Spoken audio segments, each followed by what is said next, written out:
Hello and welcome to Hixie Studio. We are live on Facebook, over on YouTube as well. And so welcome to everybody wherever you're watching from. Today I am going to make 4 different cards for you. Hopefully something that will appeal to everyone. This one here is Inking Techniques. It's completely flat, no sort of added bits, so nice and clean and simple. Got a lovely sort of funky die cut one here. This one a bit more sparkly, and then this one we're going to save to last because a really nice sort of ink and salt technique on that one. So we will put these to one side for a moment and bring this one in to the middle. So that's what we are going to start with. Okay, so for this card, I am using Distress Oxides. Okay, now I have got several, quite a few, and this combination I have come up with based on having a few attempts at this card, and at the end I will, if I remember, I'll show you the evolution of this card because it did take me a little while to decide the colours and the layout and how exactly I wanted to do it. So those are the Distress Oxides that we're going to use.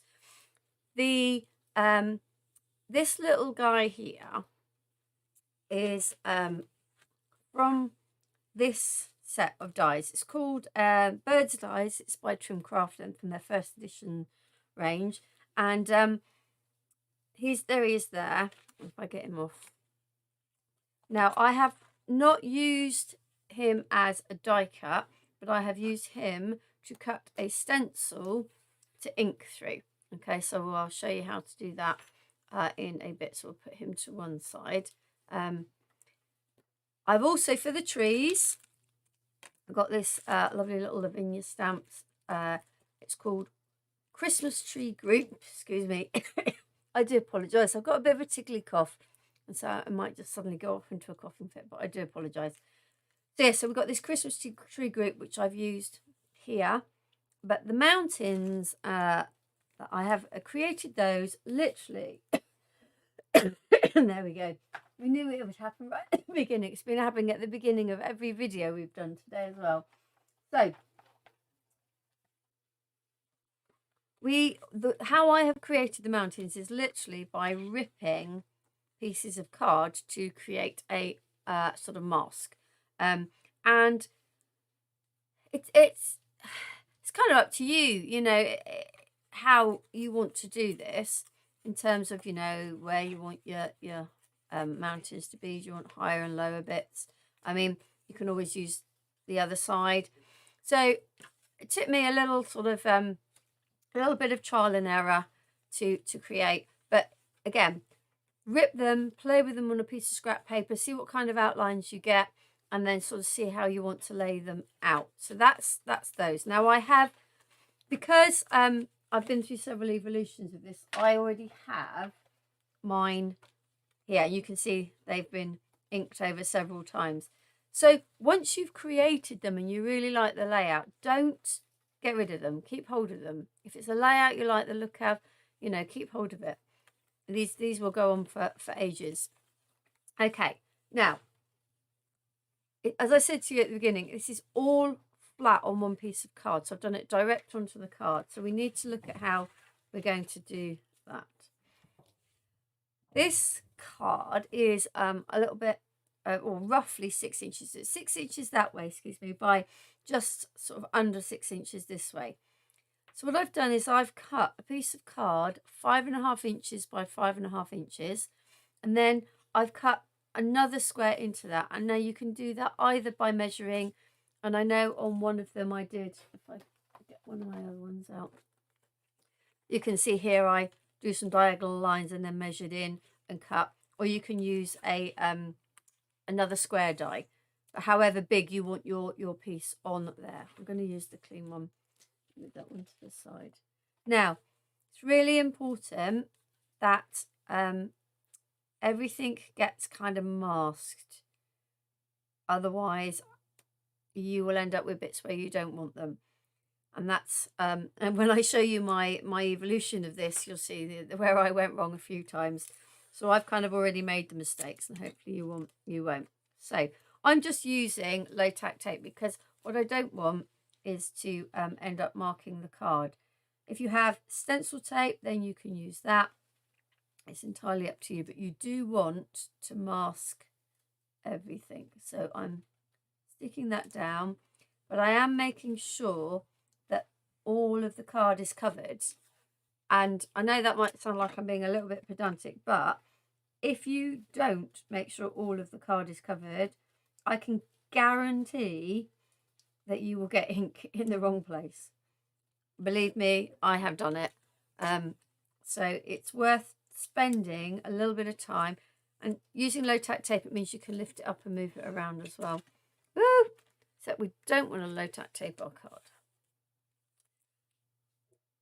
Yeah, I have managed to get ink in all the places you think, oh, it's not, I'm not going to get it there, I'm not going to get there. But once you start inking and you get a little bit carried away with what you're doing and you forget, and then suddenly it's too late because you've got a splodge of ink, particularly when you're doing it like this and you're doing it in one go onto the background, and you don't want to make a mess, right? So I'm just double checking which way my card is, because what I don't want to do is to do it like that way, or do it upside down. So I now have my card masked, okay, and I have, as I've shown you, how to rip the card, and I've got my masks here, and I can tell I've numbered them myself, but you can tell by the colors that I've used. And again, this evolution of colors took me a little while. In fact, I will show you my kind of evolution of how we did it. So this was my first attempt. Let me move this out of the way. And I had blue in there, and I kind of liked it, but wasn't over sure on the blue. And then I didn't quite do very well with the tree, so that was kind of like, we'll put that to one side. And then it was like, okay, right, I'll try some different masks. And then I really didn't like this layout. There wasn't enough sky, but that's how I came up more with the color combination. But I realized I didn't really want the trees all the way across. Okay, so this one I thought, yeah, good. And then I forgot to mask off the bit for the trees, so I ended up stamping the trees. So I'll show you how to do that a bit later. But yeah, don't think that I can do this first time. I do have to play as well. Right, so I'm going to move that to the side. The other thing I found for me, and it might not work for everyone, is to work from the bottom up. Some people might say I'll work from the top down, but I just found that working from the bottom up has worked better for me. Now, I need to make sure that I'm leaving room for my stamps. I'm just going to take my stamps out. It doesn't matter if they go a little bit above. I'm trying to create a bit of perspective, but obviously we don't want them completely below. So I'm just going to put my stamp excuse me, stamp on my block, and I'm going to kind of look. That's probably where I want it. And you can fix this down if you want. You don't have to. It doesn't really matter if it's particularly straight either, because you're creating a sort of a landscape. Okay, so we are going to use, for this bottom part, I'm going to use Rustic Wilderness and Evergreen Bow. Now, I am very sorry. Evergreen Bow is the lighter of the two. And oh, there we go. I shouldn't have done that. What I'm going to do is I'm going to turn that round, and I'm going to put it there. That way I can move it when I need to. So I'm going to start with Evergreen Bow, and we're going to sort of bring that in from the bottom, okay? And just small sort of circles. Don't go in too hard straight away, because you want to build the colour up. You know, if you go in too hard in one place, then it is not going to be, it's not impossible to move it, but it's not always that easy if you've got a heavy amount of ink. Now I'm using Distress Oxides because I find them that they blend a lot easier on this kind of card than ink. They do the Distress inks.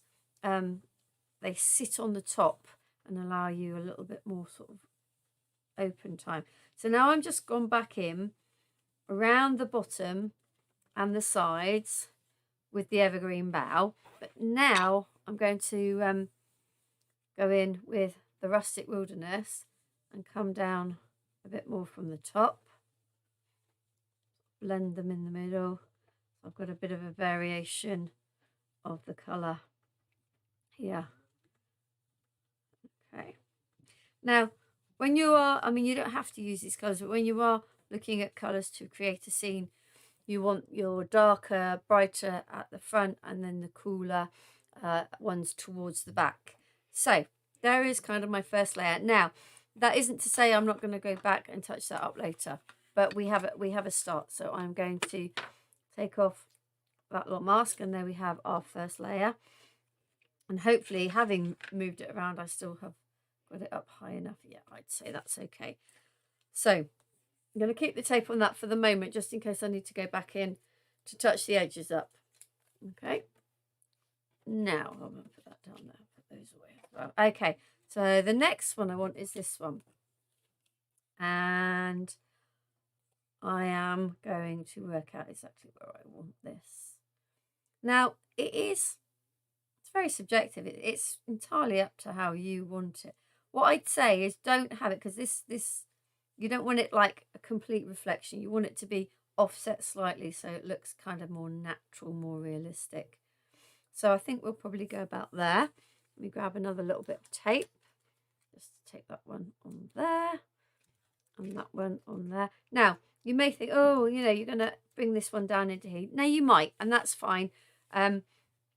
But I found actually I don't get that close. And if I do, I can put that other one back on and touch it up. So let's move the greens out of the way for a minute. So now for this next one, I am going to use some of the iced spruce, but I'm also keeping my Evergreen Bow here because I kind of want to add a little bit of the previous colour just to make it blend in. So we will start with iced spruce. Okay, and we're going to start at the top. This is a very, very grey green. That's just what it says. It's kind of like an icy sort of grey, green colour. So it's a lot cooler, colour than the Rustic Wilderness that we've just used at the top of the last one. So I'm just bringing it down. I'm not worried that I'm going over the top of the one below. As I said, I can always sort that out. But because I'm trying not to go too far, I'm leaving this nice like highlight.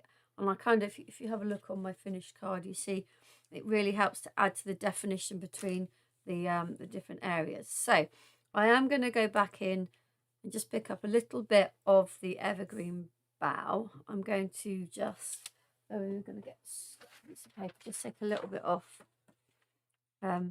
Just adds a little bit more colour in to that grey, and then back onto the ice spruce to really define that top edge.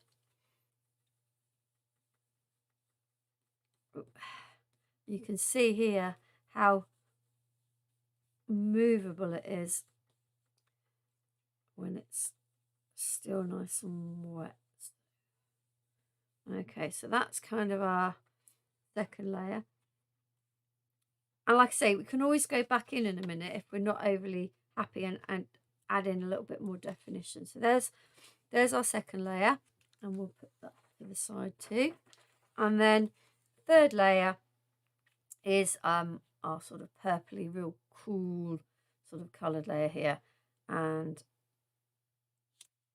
I'm just making sure I've got a nice bit there for the bird. Okay, so we'll take this one down, and this one, for this one, I am going to keep my iced spruce so that we can tone in with that, and I'm going to use milled lavender and dusty concord, and just going to put a little bit of tape on this one, there and there. Okay, and I can still move it around. So start with milled lavender. Now, milled lavender has always been one of those colours I've found in the whole distress range that's quite, because it's so pale, I find I don't use it too much, particularly in the distress ink range. Now you can see I've just pulled up, because I've got ink on the tape, I'm bringing that in as well. I'm not going to worry too much, just be aware that that might happen. So yes, so the milled lavender in the distress ink, because the distress ink is more translucent, it's kind of quite, I think, quite a weak colour in the distress ink range. However, in the distress oxide, because you can layer these, and because they will go over dark card, I have found that that I tend to use it more now I've got it in oxide, than I ever used to when I had it just in distress ink. So I've kind of covered the whole of that area with the milled lavender, just to get a nice cool sort of purpley base. And then we're going to take dusty concord, probably my favourite purple so far. I think I've got a bit of seedless preserves on that. Looks quite, just checking. Sometimes I label them wrong. Okay, so just going to start to bring in a little bit of the darker purple towards the top. Tend to use the kind of make it darker towards the top, just to give it a really nice defined edge. Okay. Now you can see I'm sort of smudging that edge. I'm not too worried. I'm going to go back in a minute and put the mask back on, and we can add in a nice defined edge. And I am also going to the brush has gone. Have I knocked it on the floor? Okay. Oh no, it's there. It's there. I'm going to take a small amount of the ice spruce, just a little bit, just to add in and tone it in there. Okay. And while that's still on, I am going to take my mask for that edge. As you see, I've just lost the edge a little bit there. I'm going to go sort of down, and I'll find roughly where it is. And then I'm just going to go back over that, just to give it a little bit more definition on the edge. There we go. Okay, so I'm pretty happy with that so far. So that's my three, sort of my mountain range, if you like. I'm just going to put those away. I'm going to try and clean as we go, because I've got a lot of things today. Put the right lid on the right ink would be a good idea too. So let's put those to one side.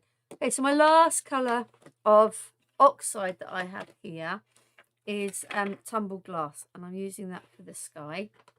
And again, this time I don't need to a mask, because I'm just coming in from the top to fill in this space.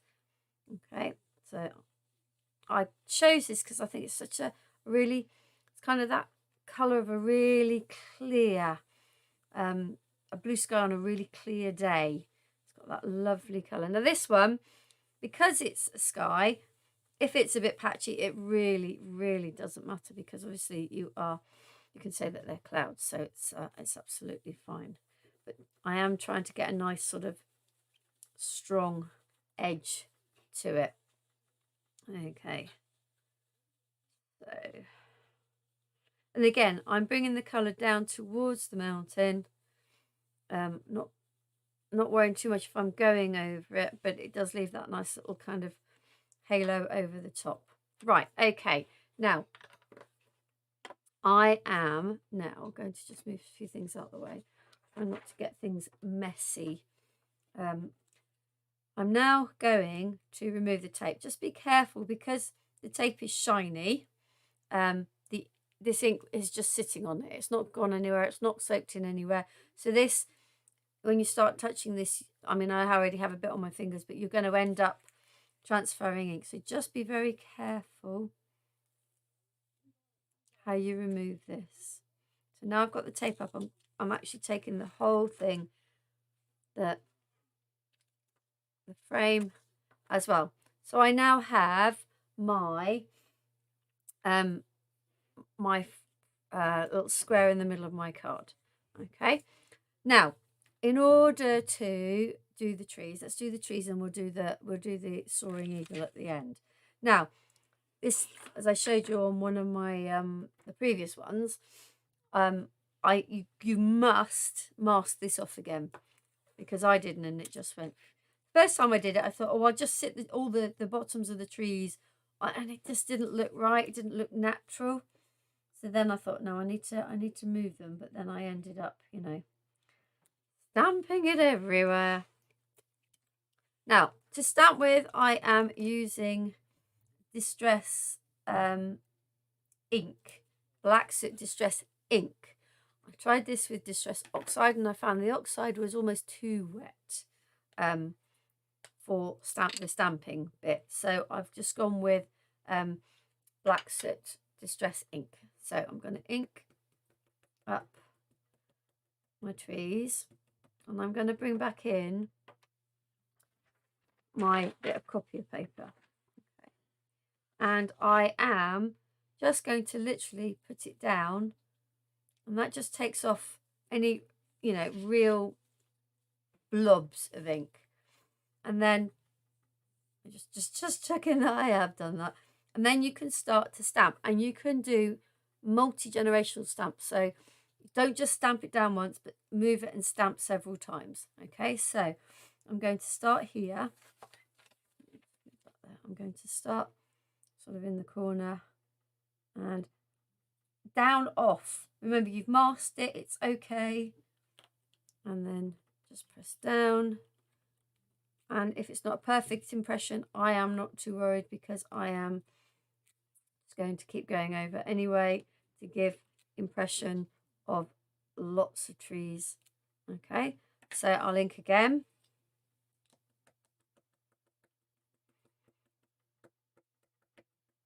This time I'm not going to take the ink off. In fact, I'll just take a tiny bit off. Don't want to. I want to see if we can get a really nice set of dark trees at the front. Yeah. Okay. So we're still stamping. This gives, from this just one stamp, you're being able to get quite an impression of there being more of a forest than just this group of trees. Okay, I may have overdone it a little bit, but hey ho, we're okay. I'm gonna stamp that on there. As you can see, you can get quite a lot of stamping off of there, but I just want to slightly clean that off, and we'll move the stamp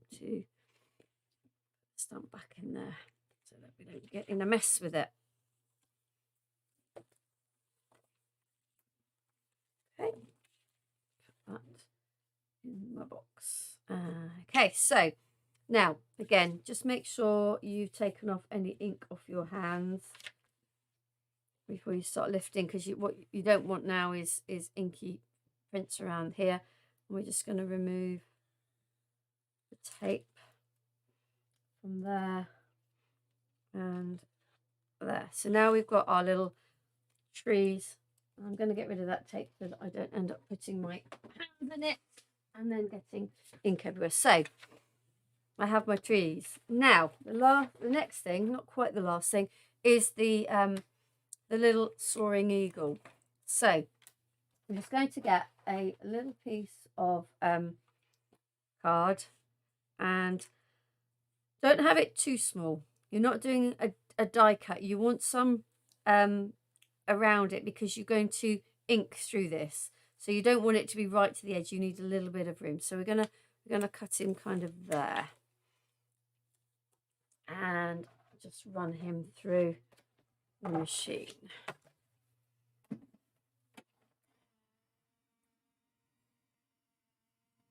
Now, I'm going to use a little sponge applicator to apply the ink through this. Okay. And take him out.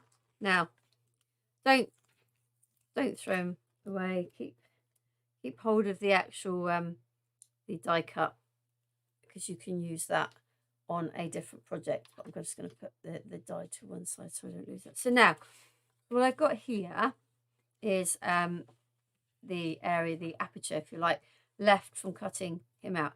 But I don't want my eagle flying that way. I want my eagle flying that way. I'm going to turn it onto its back. And I want him slightly off of the frame so that it looks like he's flying into the scene. And then that also helps to give another sort of impression of perspective, that he's much closer and flying into this scene. Now you can take this down. I'm gonna risk it, and I'm going to just hold it. Okay, so when you use the sponge applicator, you don't get a lot on, which is fine. And I would start by doing that just to start to get a base of the black. But then, once you're happy that you have it on, you can start to layer it up a little bit more. And if you just wiggle the sponge a little bit, you'll also get a little bit more. Now I'm brushing it out that way just to make sure it's going into that end, to make sure we're getting a good impression. What impression? I don't know, outline if you like. And that it doesn't become too fuzzy. I did try it with the Distress Oxide, and I did find the oxides gave a much fuzzier appearance. Okay, so there now is our eagle flying in to our scene. Now, I wasn't brave enough to actually try stamping a sentiment, because I thought, you know, if I try stamping a sentiment, I'm gonna ruin it. But what I did want to do is I did want to frame this. And again, you might have noticed on my experiment ones, my sort of evolution ones, is that I tried, you know, 2 lines with a ruler, without a ruler. And in the end, I decided that what I preferred was just 1 line with a ruler. So I've got a fine liner. This is one of the Spectrum Noir art liners, one of the sort of finer ones. And I am just going to draw an edge. If it's not exact and perfect, again, I'm not too worried, but at least it will give just an edge to our little image here. Okay.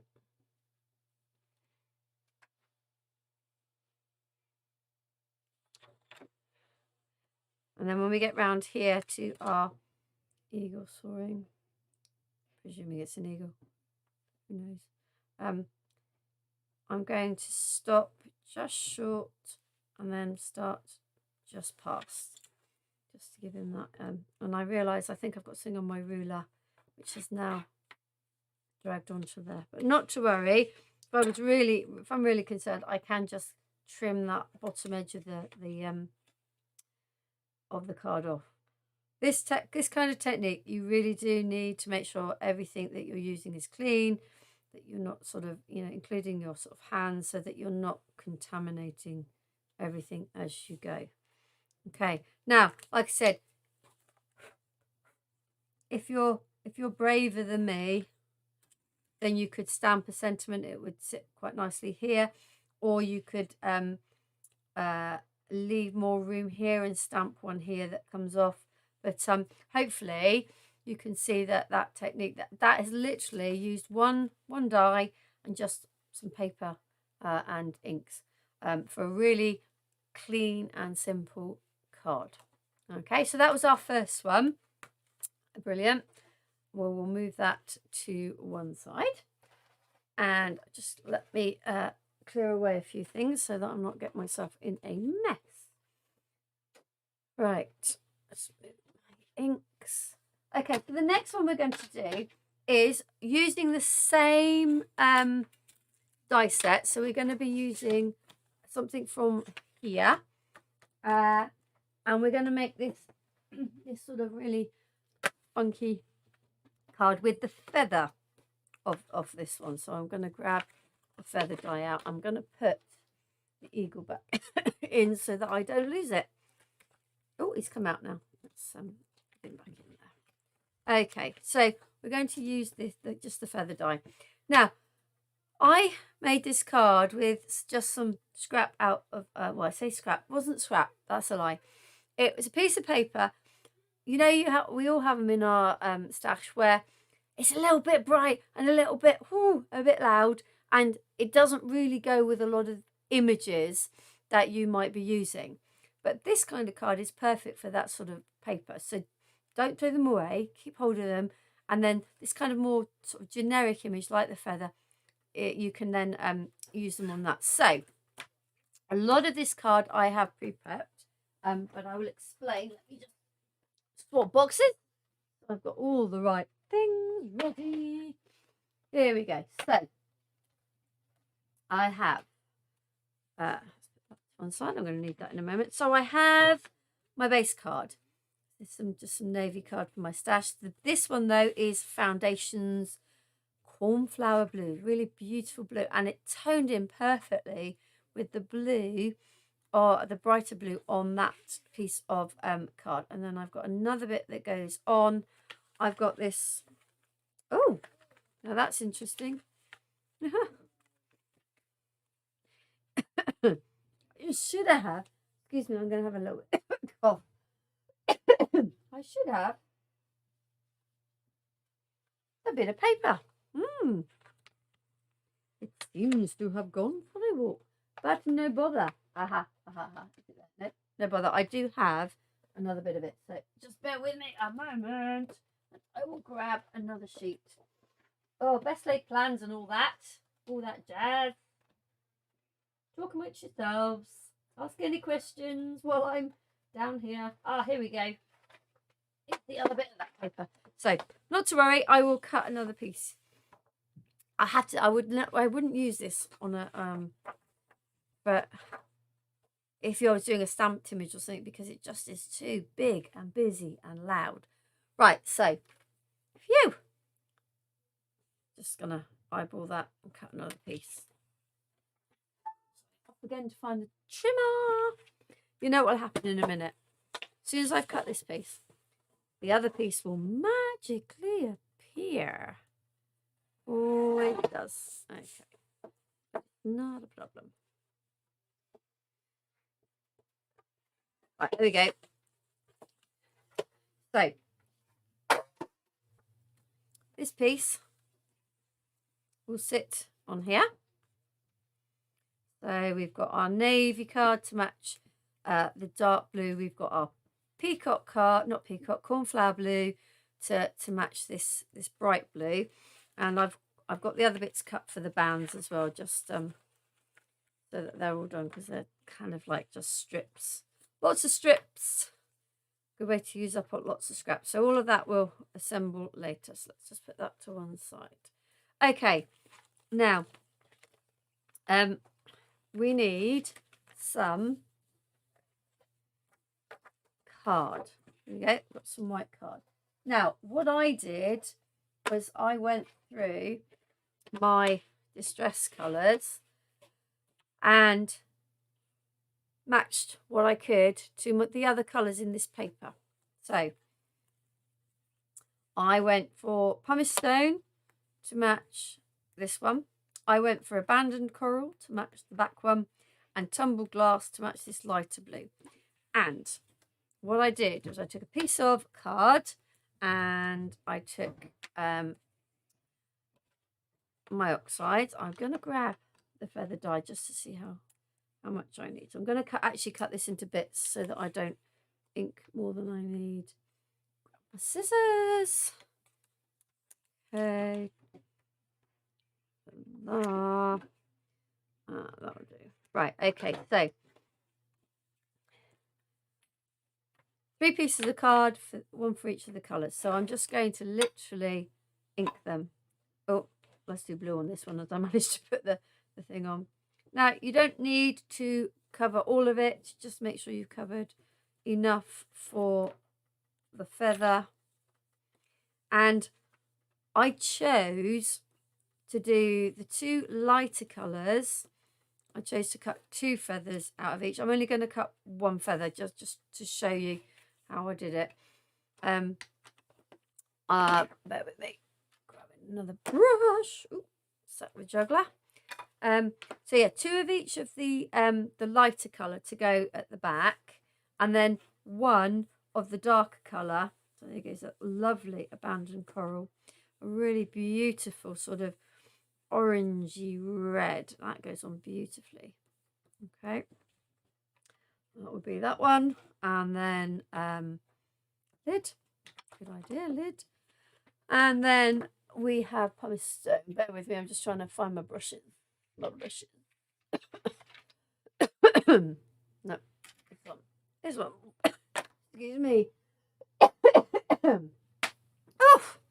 yeah. Right, so pumice stone. Not that one again. Pumice stone. And I would recommend that you either heat set this or allow it to dry first, because I've been finding that my low tack tape won't adhere when it's wet, and I've had a few dyes slip here and there. So I'm going to cut the one.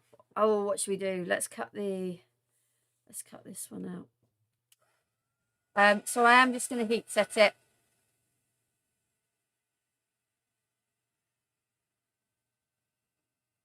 Just so that it's dry before I run it through the machine.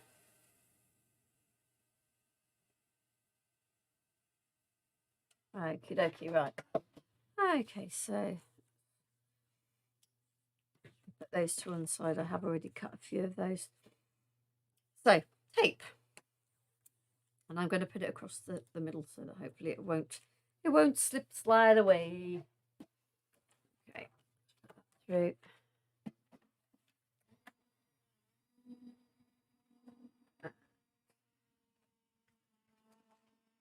Okie dokie. So here are all my other feathers. I have actually cut one of those. Might use 2 of those. Let's see how we go. See what it looks like. Here's my feather, and it cuts beautifully. There is nothing to emboss on these dies. There's no point running it back through. It just gives a really lovely outline. Oh, there it is. Pokey tool. Okay. So there's the feather and a little bit that's been left in there. Just pop that out and get rid of that. Okay, so we have our feathers. We have our little ribbon, and we need the sentiment. Now, the sentiment is from Trimcraft set of dies, called Sentiment dies. These are a lovely set, lovely sort of cut-in type ones that create banners. So we're just going to do that one. Should have really done it with the feather, and then I would have only needed 1 pass through, but not to worry. Not to worry. Such is life. Okay. Once that's through, it's all about the assemblage. So now these colours are obviously because that's the piece of funky paper that I had. When you find your bit of funky paper, the bit that you don't really want to use elsewhere, then just go through your ink stash distress ink, distress oxide, it doesn't really matter. And you can then create your own feathers that match. Okay, let's move that out. Oh, there it is. I'm just running the roller, the dye brush through it, just so that I don't have to poke out too much of those bits. Okie dokie. Right. So let's look at. Oh, I actually need this out, don't I? That would help. Okie dokie. Right. So is now really just a case of assemblage. Glue. Right. So this is the cornflower blue from Creative Expressions from the Foundations card. I think this could, perhaps without the bow, but this could make quite a nice man's card. Got some really sort of funky, this like bright, not sort of particularly feminine card paper. Sorry. Right, is that the right order? Yes. I need to doubt myself. Okay, and then paper.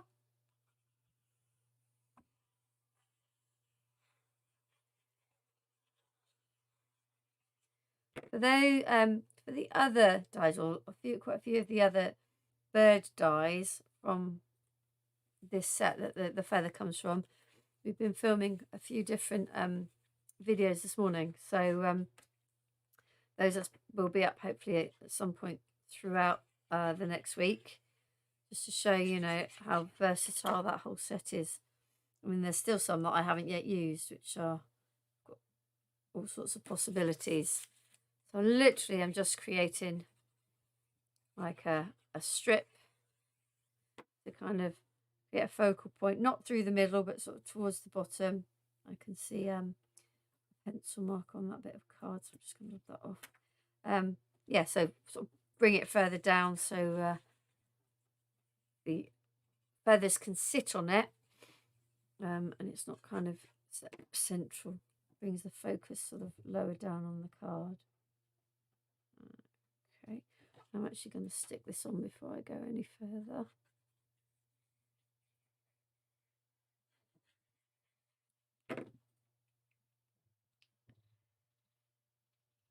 Oh, she says, look, that's me just not paying attention, isn't it? Stick it lower down, and what do I do? Stick it higher up. We'll have to go with that because I've already stuck it. Oh, what am I doing? So that one. This one. On the middle. Okay, then we are going to sort out our feathers, and I'm going to do this on a piece of copy paper. Bear with me a moment. Some copy of paper. No, I don't. What am I going to do? That's a bit of scrap. Okay, so I'm going to put a little bit of glue on the bottom. I'm not gluing them completely together, but I'm just going to glue up there, and then I'm going to glue the next one on top there, leaving a little bit more of a gap because the abandoned coral one is going to sit in the middle there, and a little bit more glue here for the last of the tumble glass, and then the abandoned coral one in the middle, like so. Okay, just leave that to dry for a moment, and because this has already got a cutout, we're just going to stick it over there, and then that cornflower blue card is going to show through. Okay.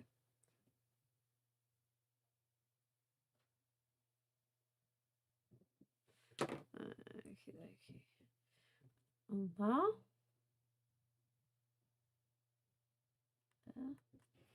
And then I'm going to use a little bit of 3D glue gel on the back of this. Just give it a little bit more of a wiggle and place that there. More angle, and then I've got a little bow just to make it look like those feathers are all tied together in a bundle. Okay, so there you have it. Card with just that one little die. Some of that, you know, that paper in your stash that you think, ugh, not really sure what to do with. It's a bit bright, it's a bit loud, pattern's a bit big, and a nice little sentiment. Okay, right, so those two were quite, they had a lot of technique, the first one. This one not so much, didn't take too long. Now, the next two are a little bit more in-depth, so those are going to take us a bit longer. So I'm just going to reset myself, move my things out of the way, and we are going to have, remove those out, and this is the die set that we are going to be focusing on now. This is from Amy Designs. It's called, it's from the Awesome Winter Collection, and this particular is called the Winter Lace Oval. And on this card, I'm using both parts. So you've got two dies. You have this frame, but if I just use this bit isn't cut out. So then you've got this bit that goes in, and you can then cut that out. On this card, I have used both pieces. I've cut them both out at the same time, but used both pieces as a frame for this snowflake. Excuse me. I'm just going to have a quick drink. Whether that's going to help or not, I don't know. Thank you for bearing with me. Right, okay. So let's cut that out first, and then we'll look at how to create this snowflake.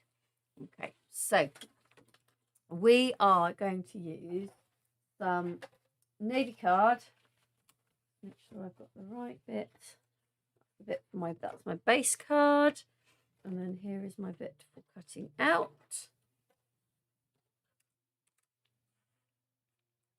Okay, so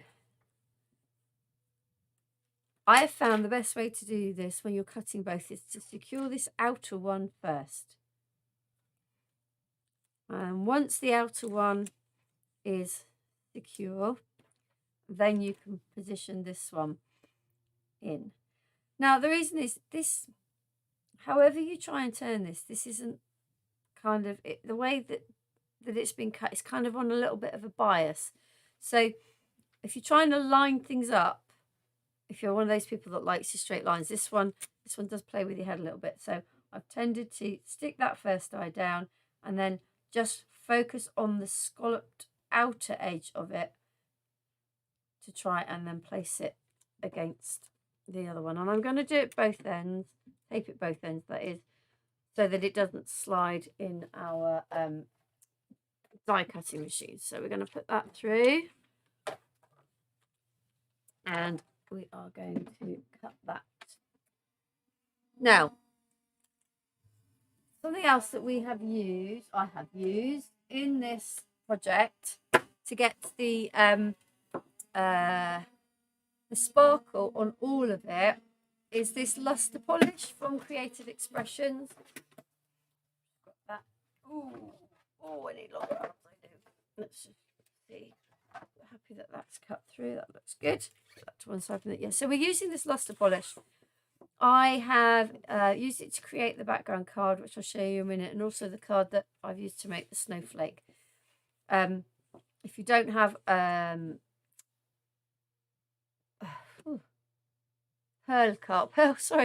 gone. If you don't have pearl type card, this is great. And it's also another reason I used it is because I wanted it on both sides. That said, first thing I'm going to do is to remove the tape from here. Okay, I'm kind of trying to keep it all together because I want to run the polish over it before I take it. It's not going to work, I'm pretty sure. I'm going to have to do it afterwards because I don't think the die cuts will come out. No, that one's going to stick in that die and that one's going to stick in that. So we won't do that. We'll do them separately. Okay. I check that one out. Ooh, careful, careful, careful. Let's taste more speed. That's me, not my fault, not the dice. So a couple of little bits to poke out there. Out. That's it on there. I am just going to clean this die because I do need it on our next project. Okay. Once I've cleaned this and then I've got the center out of the other one, I'm going to give this a good old roll. Get most of it out. Again, make sure we've got all the bits out. The bits that do tend to stick are these little holes around the edges that the brush doesn't want to get into. Let's take that out. There we go. It's going to come out. Just make sure, yeah, we've got a few bits. Sometimes I find this quite therapeutic. Other times it's like, take the aggression out on it. I am cleaning it purely because I do need to use this again in our next demo. And if you don't clean your dies out, even these little bits, sometimes they won't cut as well because you've already got card in these little bits and pieces. So there we go, that's nice and clean. Let's now just make sure we've got all the bits out of here. And keep it all together. We got a couple of little bits out of the trellis still, and a couple of little of the hanging on by a thread there. Okay.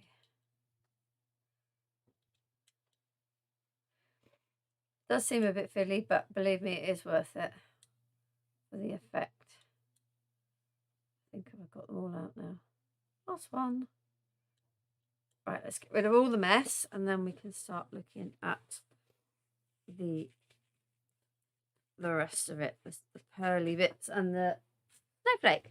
So this bit is ready. Well, no, it's not, because I want to put some of our luster polish on it.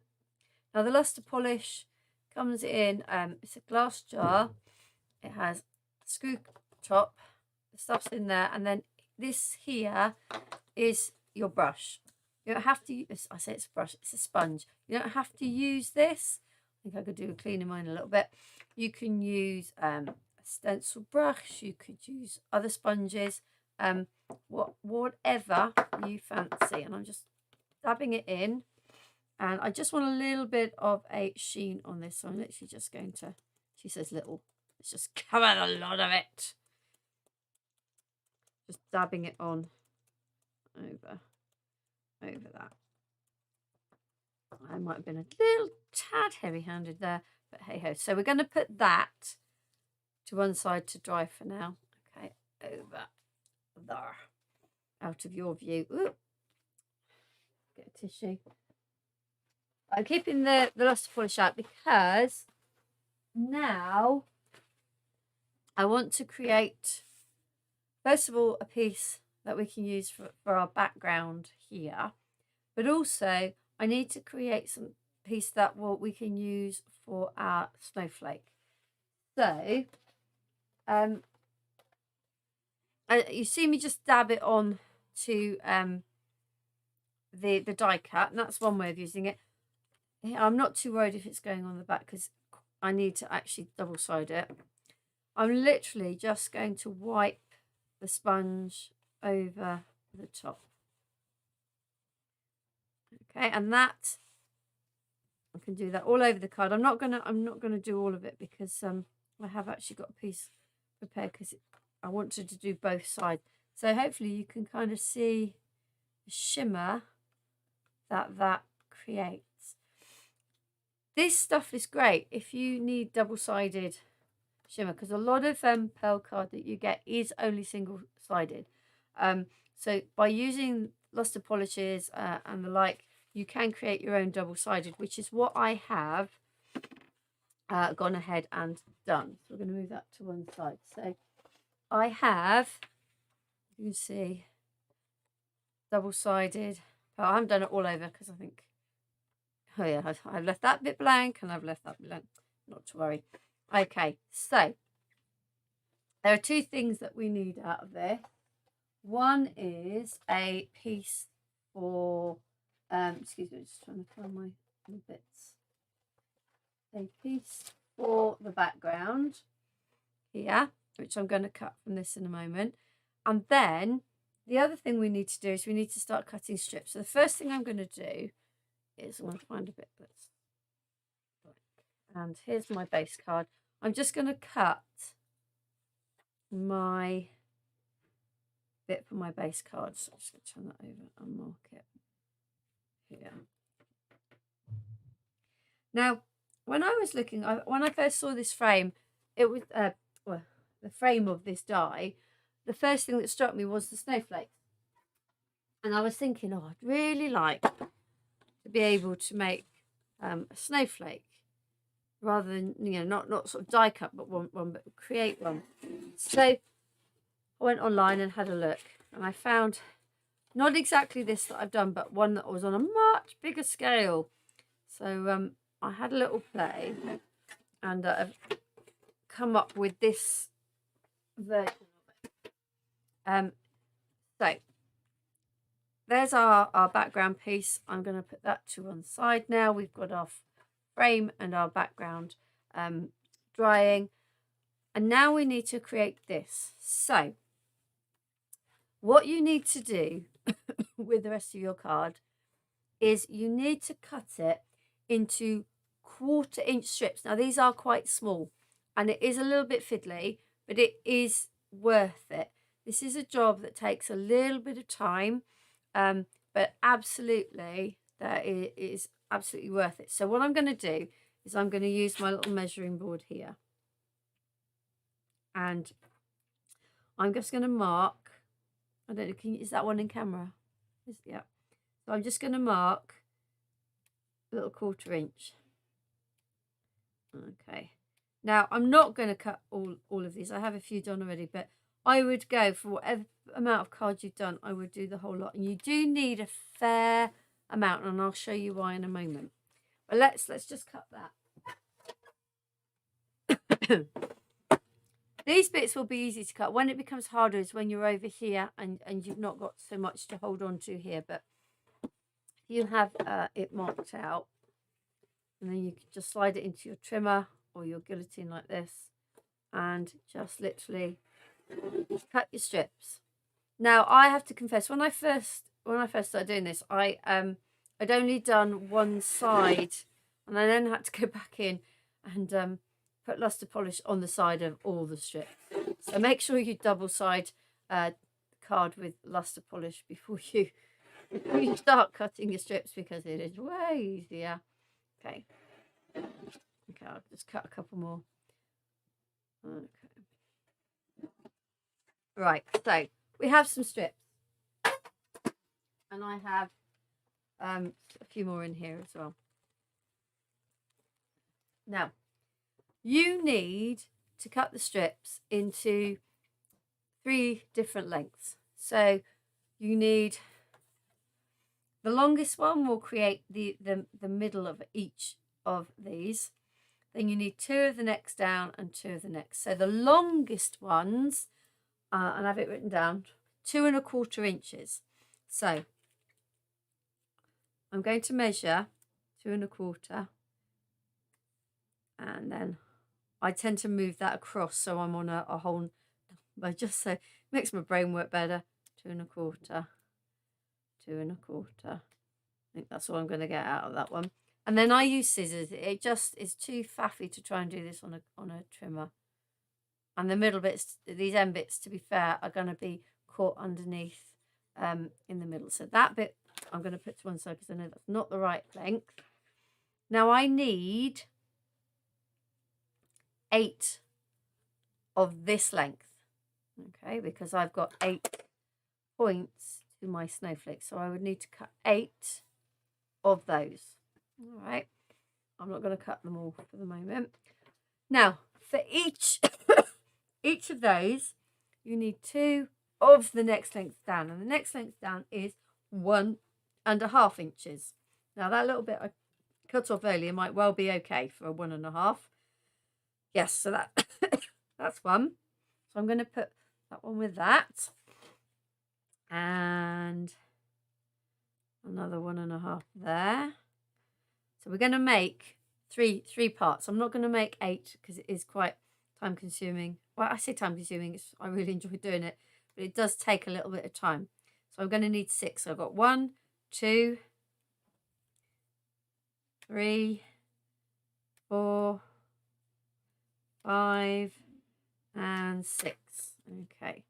So we'll cut that little end bit off. There is. So we've now got 2 to go with that one. And 1, 2 to go with that one, and 2 to go with that one. Now I'm looking at this and thinking, oh no, that's obviously the angle I was looking at looked at bigger one end than the other. Right, so for each of those long 2.25 inch ones, we now have 2 1.5 inch pieces.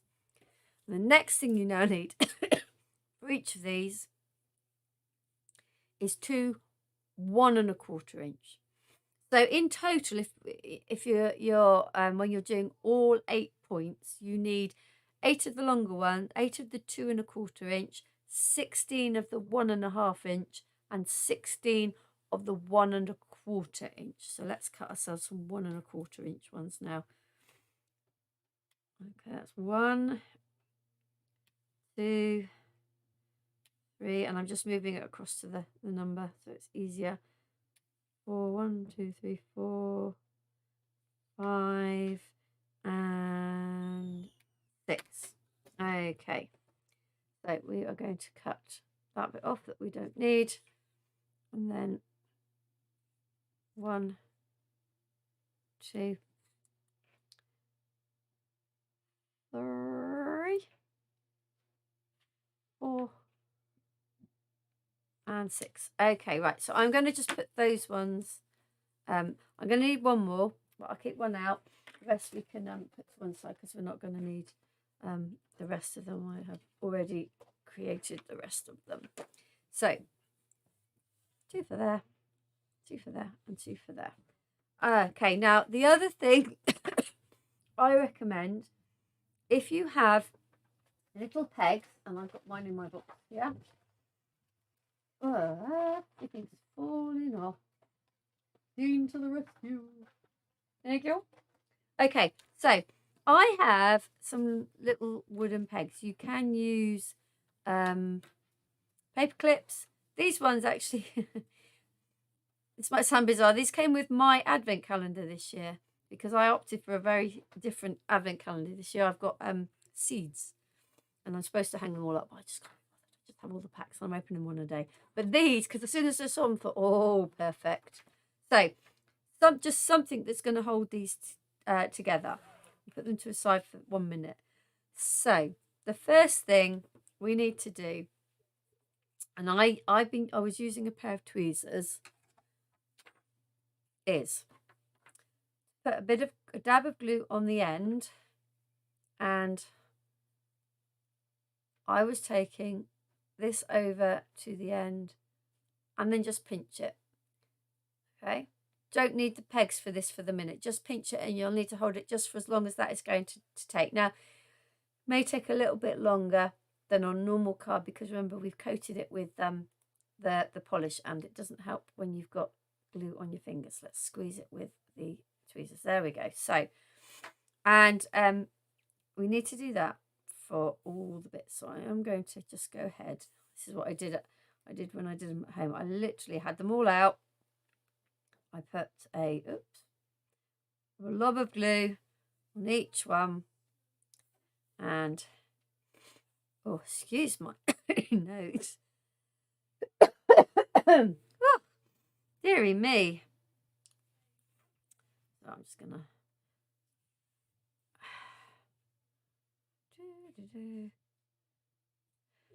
just a little blob of glue on the end of each one. It is the sort of thing that you can kind of like make lots of at the same time, so you sort of get into like a production line with it. So they've all got glue on. So now I'm just going to take them one at a time. Oop, off the end of the table. Turn it over. Put the ends together and give it a pinch with the tweezers until it's stuck. And then, oh no, that one's not stuck. I did find this when I was doing it at home, but they do stick. Okay, no, they do. This one doesn't want to.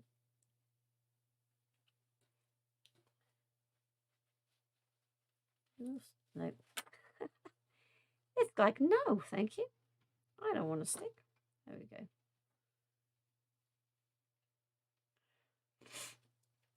There we go. No. Do you know what? I'm going to put that one to one side. It's just decided to play me around. Okay, so give it a good pinch. Pinch it with your tweezers. See, look, it's just that one did not want to play ball. Did not want to play. No, I'm not sticking for you. Oh, both of them, they will stick. Look, there it is. It's stuck now. This one's going, no, no. I'll tell you what, as they are being a bit of a pain, I'm not going to make you sit and watch me struggle with all these little bits of card. There we go. We just make sure we've got enough to make a couple. So what have I got? I've got 2 little ones. So let's make another long one for this one, and then I'll make one more lot. I won't do all 3. But I'll do it twice so that you get to see exactly how they go together. Because I think sometimes seeing it once is never quite enough. I know when I've watched people, I know you'll be able to rewind this, but I know sometimes you just need to watch it a few times just to see how it is going. Now, I can see that I've got pencil marks, but again, I'm not worried about that because I know that when I put this together, I'm not going to see any of that. Okay. So those are, no, that one is a short one. That one is a medium. There we go. So that's one set. Let's finish off this set. So I need another short one. And so again, pinch it. Yeah. It's not going to go. I can see it. Just doesn't want to play with me today. And these are the 2 middle ones. And then we've got one larger one to do. So I'm going to move those out the way, and I will do those in later time. Okay, that's a bigger one. And another one.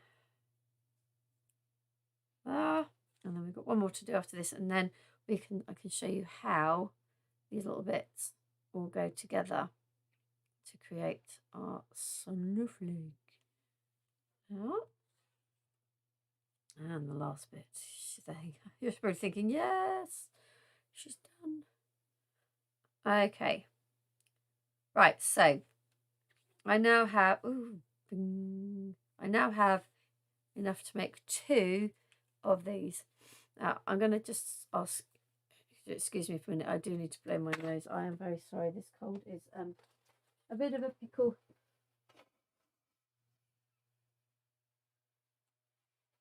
Right, okay, back at them now. Okie dokie. Right, so this is now where you need your pegs. You're going to take the long middle one, and then you're going to need the next size and the next size, and put those two to the side there because you'll need that for a minute. So I am going to hold it. I found it was much easier to hold than to try and do it on my board. And I'm going to put another piece of glue here, blob of glue, and put that on the top. I'm not worried about pinching it or holding it. I'm just holding it here, so I've got them in my between my fingers. And then I'm going to add this one. And then I've now got 3, and I pinched it with those fingers. I've turned it over, and I'm just going to hold it there. Okay, so I've got all 3 between my fingers.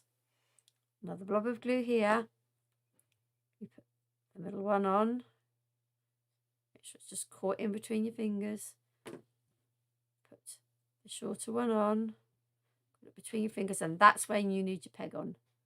Peg goes on, and it's holding all of your 5 pieces. And at this point, you can lie it down. Just push it down so that all these bits are lying level. Okay, so let's have a look at that again. So we start with the large one between our fingers, and we're going to put a piece of glue. I keep saying piece, I don't know why. A blob of glue. Let's just make sure we've got these in the right size order. So those are so next size just sits on the top. Just grip it lightly, and then the next one, shortest one on the top. So you've got, so far you've got the 3, and that's when I grab that there with those fingers, so that I can then turn it over, and I've got all 3 bits held in between those fingers. A bit of glue. That one goes on the top. Just make sure you're catching it in your fingers so it doesn't fly off. Okay, and then this, glue would help. A little bit of glue there, and then that one on there. Make sure you've got hold of it all, and then in your peg. Now, paper clips probably will work because they are quite flexible, but you can see that the base of this is quite wide, and it does need something that's going to open quite wide to be able to hold that in. So you would need to do 8 of these, okay? And you could see from when I was putting just the single bits together, they do need a little bit of pressure because of the luster polish that's on them. So make sure you excuse me, leave these to dry. Okay, so I'm going to put those to one side, and I have in here, I don't know how, I can't even remember how many I made, whether I've made enough or whether I need one of those. I've got 1, I've got 2, 3, 4, 5, 6. I did make enough. Okay, 8. So I've got 8. I've got all my 8 bits. Now, you can see I've also got this little bit here. Here, sorry. Here. So this piece that you can see here is sat underneath this little sparkler. And it's kind of like the central point that we join everything. We're not joined to, but it kind of helps us to position everything. So I made that with another 1/4-inch strip, and I took this is one of Sharpie, but it's a thin liner Sharpie, not one of the thick ones. And I found that it was just the right size, and I didn't cut it straight away, but I don't need it all. So I wound it round and put a bit of glue on the end, and I'm making this look more difficult than it is. Let's try that again. Put it there, a little bit of glue, wind that over the top, wind it a little bit further, put another blob of glue here, get your scissors, cut it off just beyond that bit of glue, and then fold it over. And it's another one that just needs a little bit of holding to to make it dry. Now, so now my hands are kind of covered in a combination of glue and luster polish. So just be a little bit careful because it does tend to then stick. So there's our little circle bit that goes in the middle. Okay, super, super. Right, now, how do we put it all together? Bring in our base card. We've got our piece of that we created with our luster polish, which matches nicely. And the reason you can see the reason that I did the the luster polish both sides is because you look into this so you can see down into it. I am going to actually add more in a minute, so make it even more sparkly. Right, so there's our base. The next thing I'm going to add on is our right, bear with me, I just want to grab a piece of acetate. That will do. Just something that I can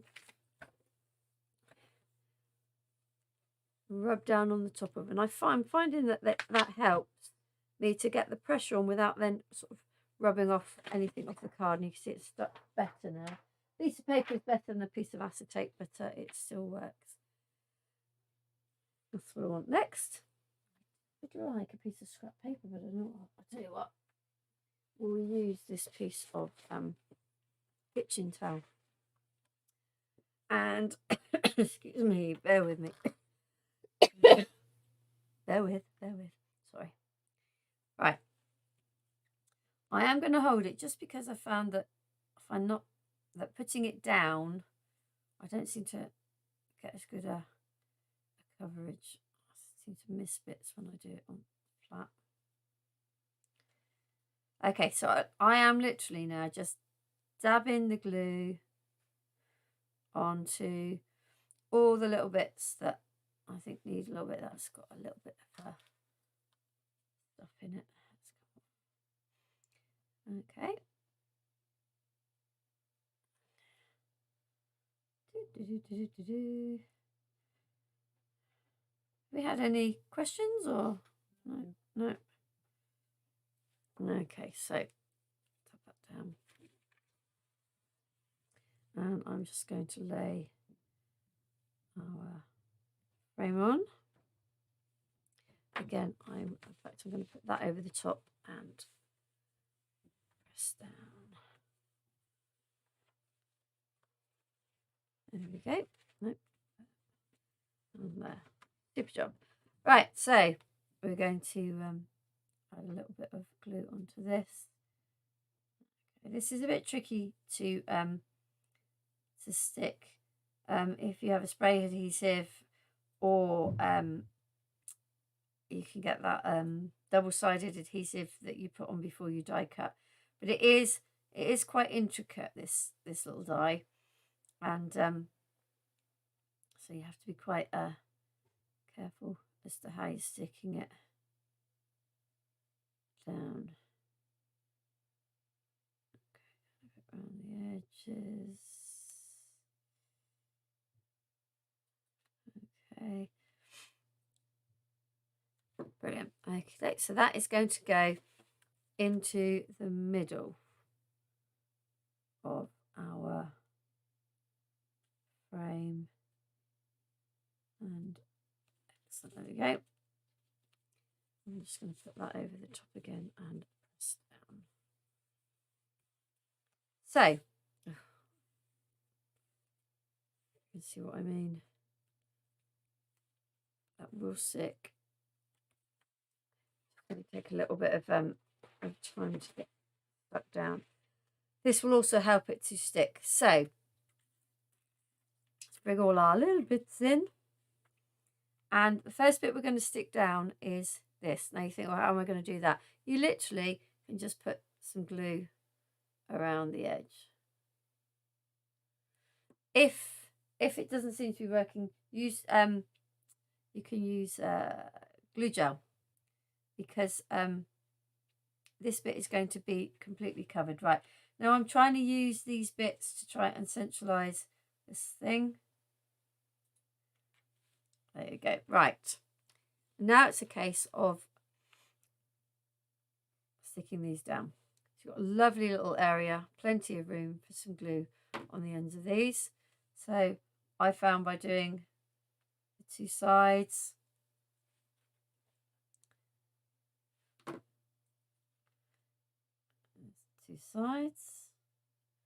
and then the top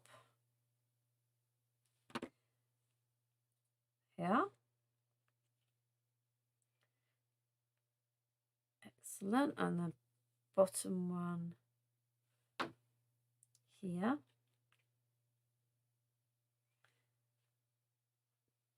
And then we can fill these bits in. You can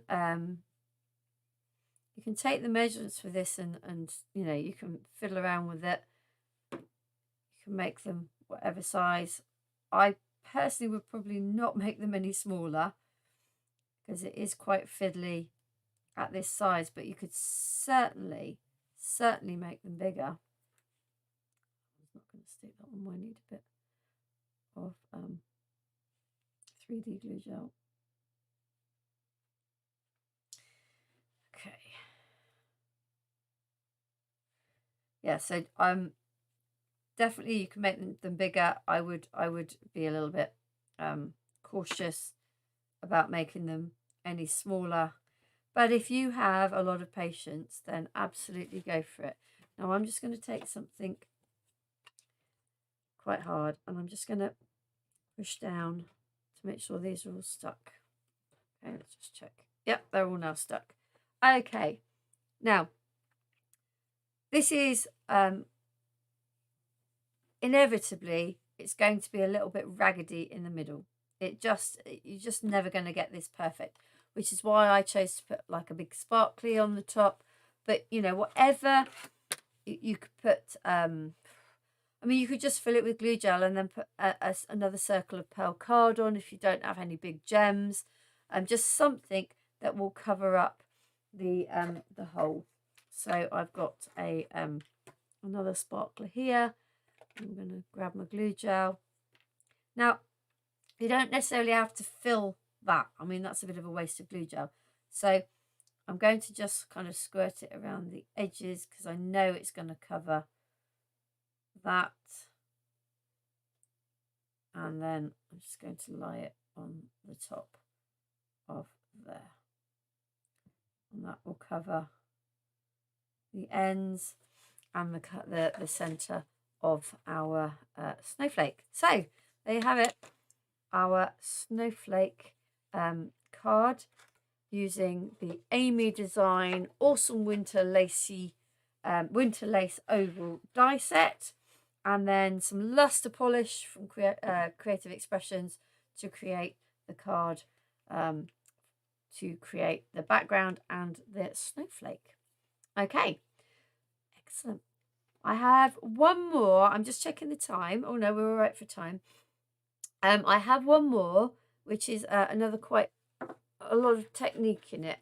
It's probably one you've seen before, but you know, maybe some of you that are newer will not. I'm just going to reset this one. I just want to move everything out of the way because the next one's got lots of bits that are going to get a bit messy. So, we are using exactly the same die set, the Amy Designs Winter Lace Oval, and we are going to be using the Best Wishes die from the Trimcraft Sentiments die set. So I'm going to take that and put that to one side. I'm going to remove our little snowflake pieces. What else are we going to be using? We are going to be using a Distress Oxide spray, and we're going to be using Tumble Glass Oxide pad. So I've got a spray, I've got a pad. In fact, I've got two pads. Let me just get me a bit. And this is what we're going to be making. So we're using the the winter lace oval, just the border this time, although we do need to cut with this die as well. We are using, move a little bits to the side. For the little sort of crosses or little flowery bits, we're using just two of the die. What am I using? One or just one? This die from the Elizabeth Crafts Garden Notes, the hydrangea. So we're not making a hydrangea, we're just using it as a little bit of decoration. So we'll be using that. We're also going to be using the Prize Ribbon Distress ink pad. And, just getting all my goodies up. The Prize Ribbon Distress Oxide Spray. And these cute little stamps from 2J's. They're called Festive Flowers, to help us create this background. Okay, so the first thing we're going to look at is the background. Okay, we're going to use Tumble Glass and we're going to use the spray and we're going to create this background here. So there's quite a few stages involved in this. Excuse me. All right, let's get my box up so I've got all my bits in the right place. Okay, so I am going to be using some white stamping card. Actually, I've already got it here. I knew I'd cut these down. Going to be using white stamping card. I put it on a piece of kitchen towel because we're going to be using quite a bit of water. And we're going to be using salt. Now this is rock salt, the salt that you get that goes in a grinder. And some of you will have seen this technique before. But we're going to combine the pad with the spray. Now the sprays, if you can see that you've got kind of like, it looks a bit milky. It needs to be shaken to make sure everything's mixed. There is a ball bearing in there, but a word of caution. Tim Holtz, if you watch any of his videos, I think he tells you to just do this or roll it. I can't quite remember. If you are going to shake, which I prefer to, and he does say that you can, what you do need to do is to get yourself a bit of paper towel, take the lid off, and put the paper towel over that nozzle, because as you shake, some of it will come out. You don't really want it all going in there. You can hear that. And you can see now that it's all mixed. But you can see that it has come out the nozzle. If I'd have just done that with the cap on, that would all now be in the nozzle, and we're getting a little bit of a mess. So I'm just going to keep that lid down, put that to one side. I'm going to start by covering this with Tumble Glass. Now, when you look at the finished product, it doesn't really look like I've used much of it, but I have. You can sort of see it coming through here. Okay, but I need it on there to create to get that end effect. So I am not going to worry too much if I don't get a complete coverage, because again that will add to the effect. So if I'm sort of missing little bits. Now I know I don't need as much as this, but with this kind of technique, sometimes some bits of the card end up looking better, if you like, than others. So if you make a bigger piece than you need, then you've got sort of room to play. Okay. So,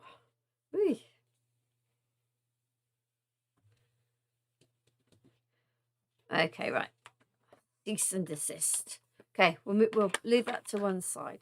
Now, I am going to take I've got a distress sprayer here. It's not a fine or subtle sprayer, it's quite a big sprayer. So I'm just going to start by spraying the back, purely because I just want that piece of card not to curl and go anywhere. But now I am going to literally spray on the top of this. And I need it wet. For this technique, you need wet. And I'm not only going to make that wet, I am then going to add my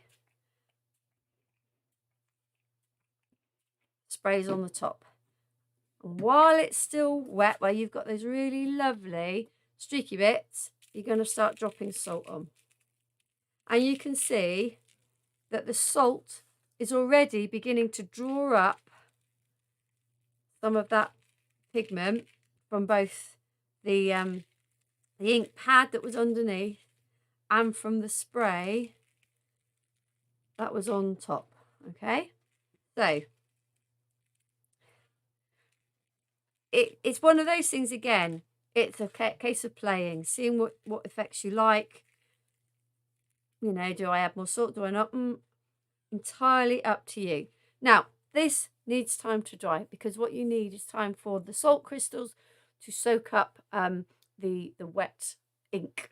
Okay, so I'm going to put this to the side and I'm going to just clean up that little bit of ink I've got there. I'm going to put the lid on this because this is clean salt. Okay, and I'm going to get out this one, which I had to wrap up because I didn't want it all getting rubbed before we got here. So this piece in here has been created in exactly the same way. It still has the salt on. So I have no idea quite what this one's going to look like. All right. So, but can you just bear with me? I have left my little cloth over here. And I'm back. Right. Okay. I also have a little old toothbrush. It was a clean one. And what we need to do now is we need to get rid of this salt. Now, I have used a J cloth and you can see it does abrade. If you use a paper towel, this will just shred and you'll end up with lots of little bits in it. This is starting to shred, but not so much. So I use this to start off with and then use the brush to finish it off. So here we go. You can hear it.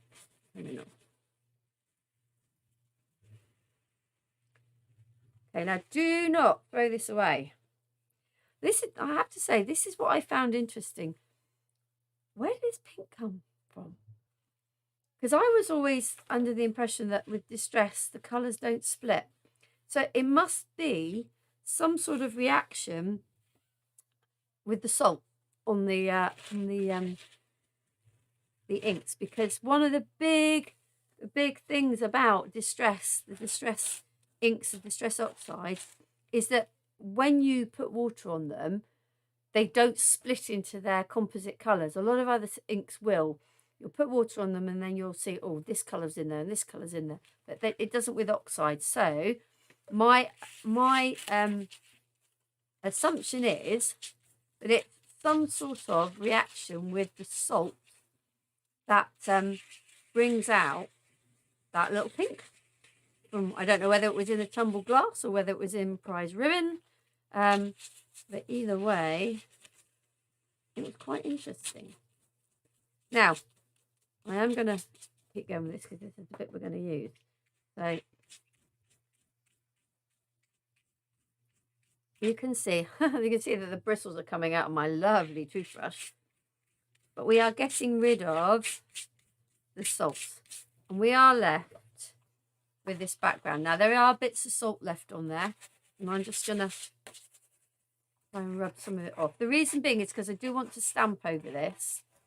And having too much texture on is going to cause a little bit of an issue with that.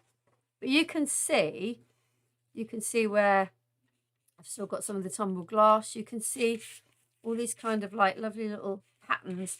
And the reason I wanted to use this technique is I think it does look a little bit like ice crystals. Okay, now I am going to put this to one side because when I was doing this, and then I was at this stage and I thought, oh, well, that's salt. Because I had nicked it out the cover. I thought, well, that's salt. Goodness me. Should I keep it? So I did. I still have some here. This lot in here has already been through a second cycle. And I'll show you what I did in a moment. I'm just going to put that in there. So do not get rid of it. And with this one is now mixed with the bristles from my toothbrush, but okay, that'll probably add another interesting effect. So do not get rid of the salt. And I should probably be playing with this because I'll be interested to see what happens when you have different coloured salts. Anyway, I thought, would I be able to use that to get some other effects? So I took 2 pieces of card. On this card, that literally was just sprayed with water. Nothing else. Just water, and then I chucked a load of the salt on. This one had the tumble glass and the salt. So the ink that is in this salt is still usable. So don't throw it away because you can still get some really, really cool effects out. I mean, that one literally was just water and nothing else. And again, on this one, you can see that beautiful pink that's come out. So don't throw it away. It's usable. Okay, right. So we now have our background. Okay, bits of salt. The other thing I like about this is because you don't always get all the salt off, you do get a nice little shimmer to it as well. So next job, and this is where the prize ribbon pad is we're going to come to use. I'm just checking what I'd done with the bottle, whether I'd left that to drip somewhere. It's not. Okay, so we need our little 2J's stamps here. And there are 12 of them. Really cute. Some look a little bit like snowflakes. Some are more sort of feathery. Some are more solid. So what I did, I literally just took them randomly. And I just found a few little small acrylic blocks. And I put a few on the blocks just randomly. And that'll do, I would say. That'll do. Maybe one more on there. Okay. And then I stamped. You can see them on here to create more on the background. So literally put prize ribbon on and then